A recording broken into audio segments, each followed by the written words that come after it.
Hello guys what's up. तो आज हम लोग बात करने वाले हैं यूसीड एग्ज़ाम की कि क्या है UCEED exam, eligibility, exam pattern and syllabus और कैसे इसकी प्रिपरेशन करें। बहुत बच्चों को प्रिपरेशन का बहुत लगा रहता है कि कहाँ से स्टार्ट करें, कैसे करें। तो पूरी वीडियो लास्ट तक देखना, बहुत अच्छे से एक्सप्लेन करूँगा, पार्ट ए पार्ट बी सब के लिए। तो सबसे पहले कुछ बेसिक इन्फॉर्मेशन जान लेते हैं। ये यूसीड होता क्या है। इसको आईआईटी बॉम्बे कंडक्ट कराता है फॉर बी डिज़ाइनिंग के कोर्स के लिए, जो कि 4 ईयर का होता है। ठीक, बहुत बच्चों को डाउट है कि सर यूसीड और सीड, सीड हमारा एमडेस मास्टर डिग्री के लिए होता है। ओके, एलिजिबिलिटी क्या है। बहुत बच्चों को तो इसी में दिक्कत रहती है कि सर एलिजिबिलिटी समझ नहीं आ रही हमारे। देखो एलिजिबिलिटी बताता हूँ। या तो आप 12th क्लास में होने चाहिए, या फिर 12th की कॉन्जिक्यूटिव ईयर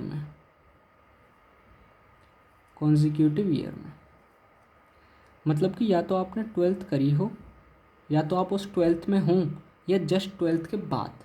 बस आप 2 बार ही इसका अटैम्प्ट दे सकते हो। मान लो जैसे कि किसी ने 2021 में वो अपनी 12th कर रहा है, तो 2021 में वो अपना पेपर दे सकता है 12th के साथ, और 2022 में पेपर दे सकता है 12th ख़त्म होने के बाद, और फिर वो 2023 में नहीं दे सकता। अब आ जाओ एग्ज़ाम पैटर्न। एग्ज़ाम पैटर्न क्या होता है। इसमें 2 पार्ट होते हैं, पार्ट ए और पार्ट बी। पार्ट ए जो है हमारा 2.5 घंटे का होता है। एक सेकेंड। पार्ट ए जो होता है हमारा वो 2.5 घंटे का होता है, 2.5 आवर का। और उसमें 3 सेक्शंस आते हैं, एमसीक्यू, सॉरी सबसे पहले आता है हमारा NET, MSQ and MCQ. NET में 18 क्वेश्चंस आते हैं 4 नंबर के, जो कि वेटेज रखते हैं हमारा 72 मार्क्स का। एमएसक्यू में भी सेम 18 क्वेश्चंस आएंगे 4 मार्क्स के, जो कि वेटेज रखेंगे 72 मार्क्स का। और एमसीक्यू में आते हैं तुम्हारे 32 क्वेश्चन, जो कि वेटेज रखते हैं 3 मार्क्स का। 3 6 3 9। ओके, तो अगर इसको टोटल करोगे तो 240 हो गया। जो पूरा पेपर होता है वो होता है हमारा 300 मार्क्स का। तो जो पार्ट ए हो गया वो हमारा हो गया 240 का। एनईटी न्यूमेरिकल टाइप क्वेश्चंस आते हैं उसमें, और हमारा एमएसक्यू मल्टीपल सेलेक्ट क्वेश्चन, और हमारे एमसीक्यू। तो ये 3 पार्ट आते हैं उसमें। अब जैसे तुम्हारे 2.5 घंटे ख़त्म हुए, मतलब कि 2.5 आवर जैसे तुम्हारा ख़त्म हुआ, एकदम से स्क्रीन पे तुम्हारा पार्ट बी आ जाएगा। फिर तुमको पार्ट बी बनाना है। पार्ट बी कितने नंबर का होता है, देखो यहाँ पे लिखता हूँ मैं।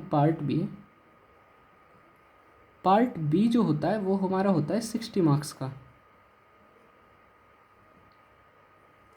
जिसमें कि तुम्हें ड्राइंग बनानी होती है। कोई भी ड्राइंग का क्वेश्चन आएगा, और मैं इसकी एक अलग से वीडियो बनाऊंगा ड्राइंग के लिए कि कहाँ से प्रिपरेशन करें ड्राइंग की और कैसे प्रिपरेशन करें।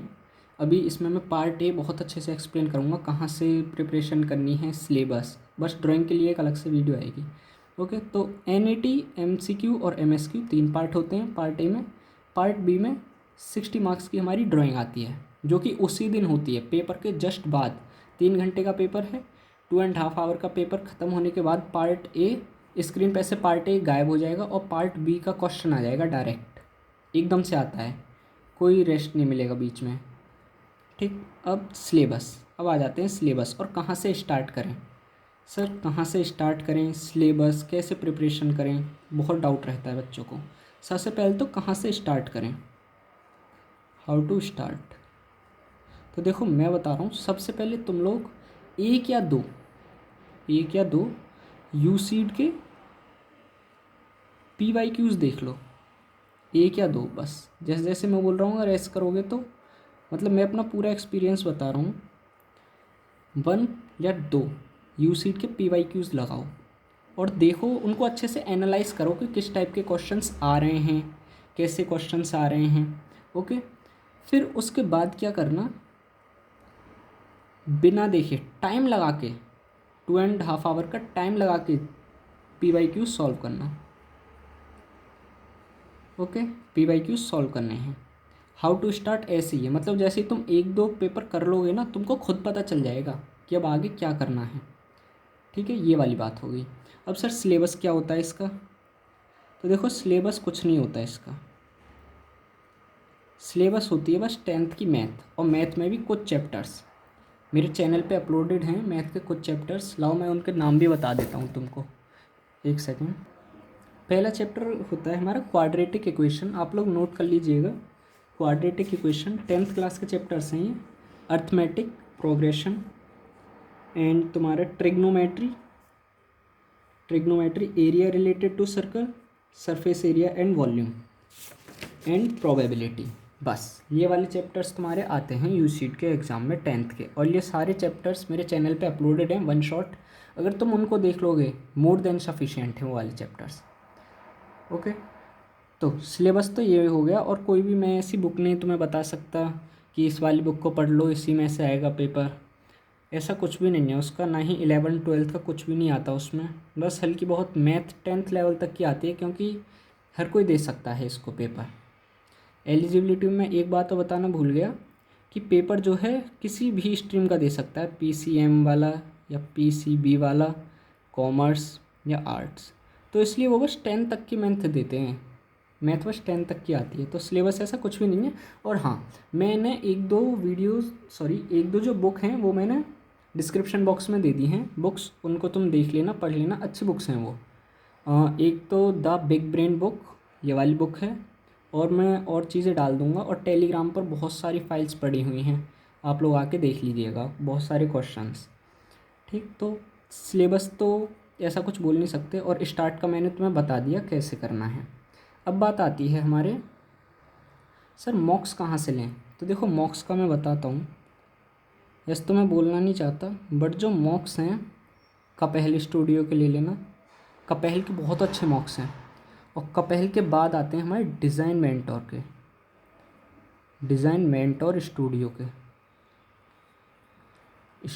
डिज़ाइन मेंटोर स्टूडियो के तो मैं बिल्कुल बोलूँगा बहुत ही अच्छे मॉक्स, सस्ते और बहुत ही अच्छे मॉक्स हैं डिज़ाइन मेंटोर के। मतलब मैंने पेपर दिया तो उसमें से तुम विश्वास नहीं करोगे, 4 या 5 क्वेश्चंस तो ऐसे के ऐसे ही आए, और 4 या 5 क्वेश्चंस के जो हैं, जो उसमें कॉन्सेप्ट लगा था वो वाले आए। तो बहुत अच्छे मॉक्स हैं डिज़ाइन मेंटोर के, इवन हार्ड भी हैं वो, उसी लेवल का पेपर आता है, तुम्हारी अच्छे से प्रिपरेशन हो जाएगी। और वैसे तुम्हारी मर्ज़ी है, बट मैं तो बोलना चाहूँगा कपहल या डिज़ाइन मेंटोर के ले लेना, बहुत अच्छे मॉक्स हैं। सिलेबस बता दिया, ओके, ये वाली बातें हो गई। और अब कितना टाइम चाहिए सर, कितना टाइम लगता है इसकी प्रिपरेशन के लिए? तो देखो टाइम के लिए मैं बताता हूँ, मैं 2 या 2.5 मंथ, बस इतना ही।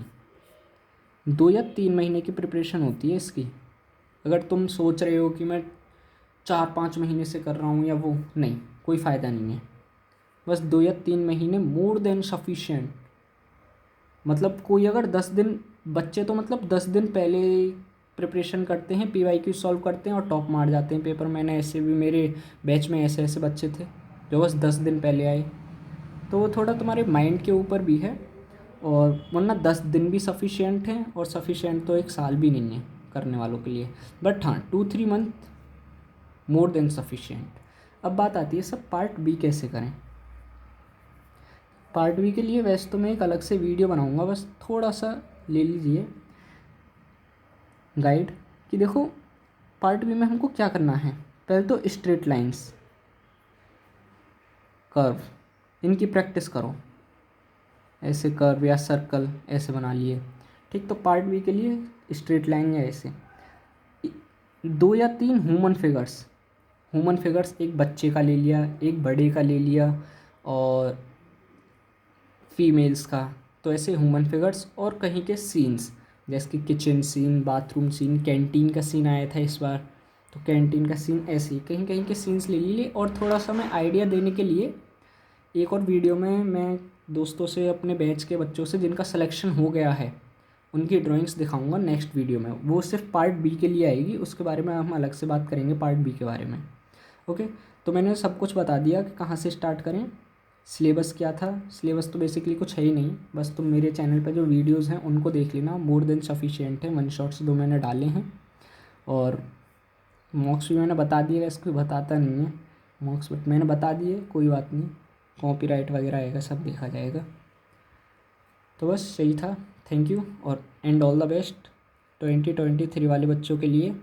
और ज़्यादा टेंशन नहीं लेनी बिल्कुल भी, मतलब अगर टेंशन से करोगे ना इसके क्वेश्चंस को तो बिल्कुल नहीं होने वाला। और एक और बात का याद रखना, टाइम, टाइम बहुत इम्पोर्टेंट है इसका।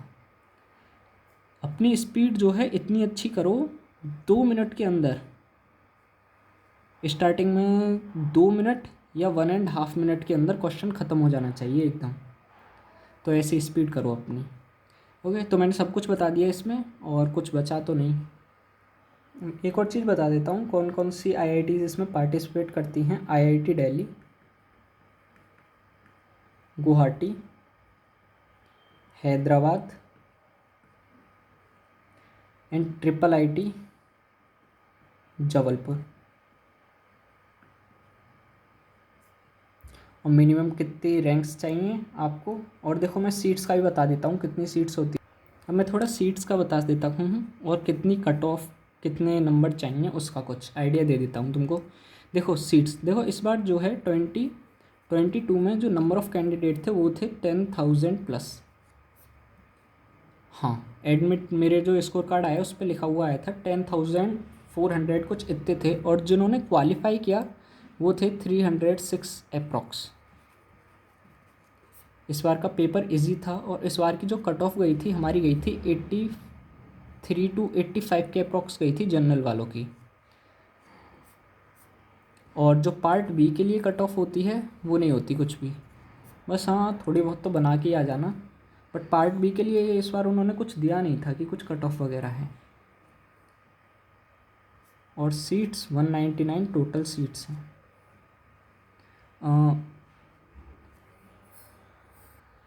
सीट्स अप्रॉक्स 199 हैं। और इस बार दिल्ली ने 7 सीट्स निकाली थी क्योंकि उसका फर्स्ट ईयर है। और मेरे ख्याल से कानपुर, आईआईटी कानपुर भी लाने वाला है, आईआईटी कानपुर या खड़गपुर कोई एक और लाने वाला है इस ईयर से।